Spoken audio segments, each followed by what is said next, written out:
नमस्कार, आप देख रहे हैं समर्थ सहारा न्यूज। आपके साथ मैं हूं वैशाली।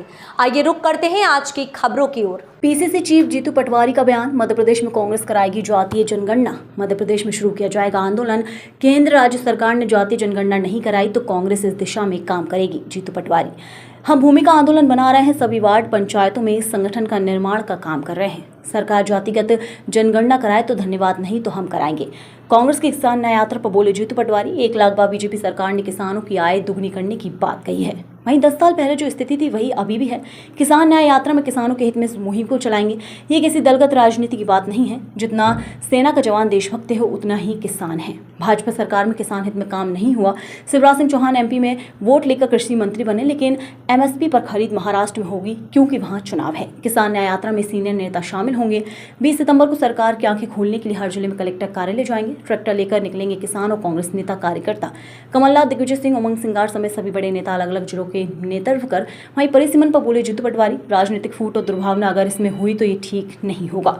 ये सरकार का इंटरनल प्रोसेस है। हर जिले का सीमांकन जनसंख्या के आधार पर होना चाहिए। वहीं सरकार ने नहीं किया तो हम जातिगत जनगणना करेंगे। जातिगत जनगणना का विरोध बीजेपी और आरएसएस क्यों करते हैं? देश में अमीर और भी अमीर होता जा रहा है, गरीब और भी गरीब। जब राहुल गांधी जातिगत जनगणना की बात करते हैं तो सामान्य वर्ग के गरीब की भी बात करते हैं। इस सरकार को जातिगत जनगणना करवानी होगी और हर हाल में करवानी होगी। केंद्र राज्य में दोनों ही बीजेपी की सरकार है, उन्हें लागू करना होगा, वरना हम अपना न्याय स्ट्रक्चर बना रहे हैं। जीतू। हम भूमिका आंदोलन बना रहे हैं। सभी वार्ड पंचायतों में संगठन का निर्माण का काम कर रहे हैं। वहीं सरकार जातिगत जनगणना कराए तो धन्यवाद, नहीं तो हम कराएंगे। दिग्विजय सिंह वर्सेस बीडी शर्मा पर बोले। बीडी शर्मा का वक्तव्य मैंने सुना है, दिग्विजय सिंह को भी सुना।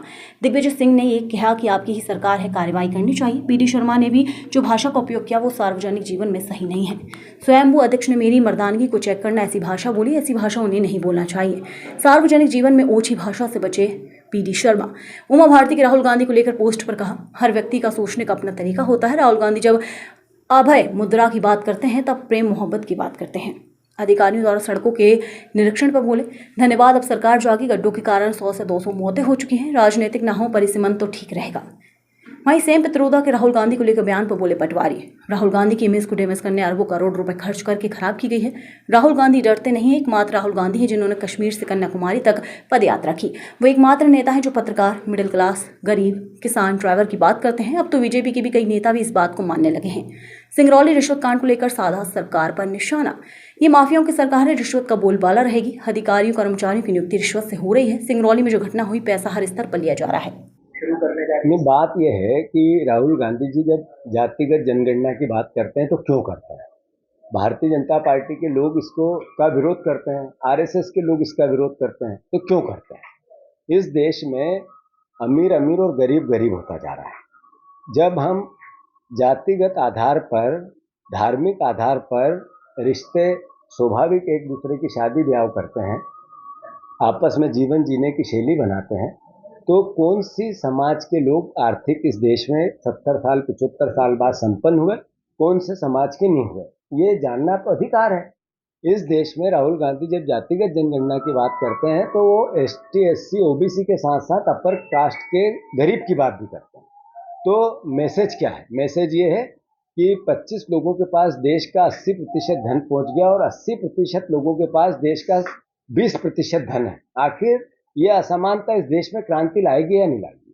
तो राहुल गांधी जी इस देश की एकता, अखंडता, संपन्नता, समानता, इसकी बात करते हैं। जातिगत जनगणना इस सरकार को करानी पड़ेगी, हर हालत में करानी पड़ेगी। अगर नहीं कराएंगे तो ये आंदोलन और तेज होगा। मध्य प्रदेश में आने वाले समय में कांग्रेस पार्टी एक नींव बना रही है, भूमिका बना रही है कि सरकार को जातिगत जनगणना करानी चाहिए। अगर नहीं कराती है, केंद्र सरकार, राज्य सरकार दोनों बीजेपी की है, तो फिर हम हमारा स्ट्रक्चर बना रहे हैं जिसमें पंचायतों का एक नया हम संगठन निर्माण की का जो प्लान है हमारा, वो आने वाले 15 दिन में चालू होगा। जब ये कंप्लीशन हो जाएगा इस बात का कि पंचायत और वार्ड स्तर पे हमारा संगठन नया रूप लेगा, उसके बाद हम ये प्रोसेस चालू करेंगे। अगर सरकार कराए जातिगत जनगणना तो धन्यवाद, उनका सम्मान है। अगर नहीं कराएगी तो कांग्रेस पार्टी इस प्रयास को पूरा करेगी। प्रदेश भर में शिवराज सिंह चौहान पिछले 20 साल बीजेपी की सरकार के मुखिया रहे। उन्होंने 1 लाख बार किसान की आय दुगनी करने की बात कही, भावांतर योजना की लाने की बात कही, और गेहूं और धान के दाम 3100 और 2700 रुपये देने को लेकर किसानों से प्रलोभन दिया और उनसे वोट लिए। पिछले 10 साल पहले जो स्थिति थी सोयाबीन की, वही स्थिति आज है। आज लागत मूल्य सोयाबीन का 4000 रुपये आसपास प्रति क्विंटल हो गया और बिकती 3800 रुपये में। मतलब जो दोगुनी आय करने की बात थी, सोयाबीन की फसल चिल्ला चिल्ला के उसके दाम बोल रहे हैं कि इन्होंने धोखा दिया है।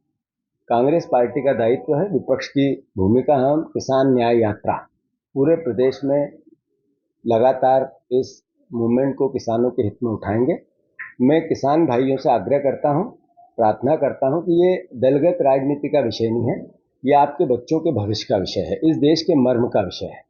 जब किसानी की बात आती है, खेती की बात आती है, एग्रीकल्चर की बात आती है, तो स्वाभाविक है कि देशभक्ति की बात आती है। सेना का जवान सीमा पर रह के सेवा करता है और रक्षा करता है देश की। हम सब चैन से सोते हैं, उसी जवान को अनाज। इस खबर में फिलहाल इतना ही। आगे की तमाम अपडेट्स की जानने के लिए जुड़े रहें समर्थ सहारा न्यूज़ के साथ। नमस्कार।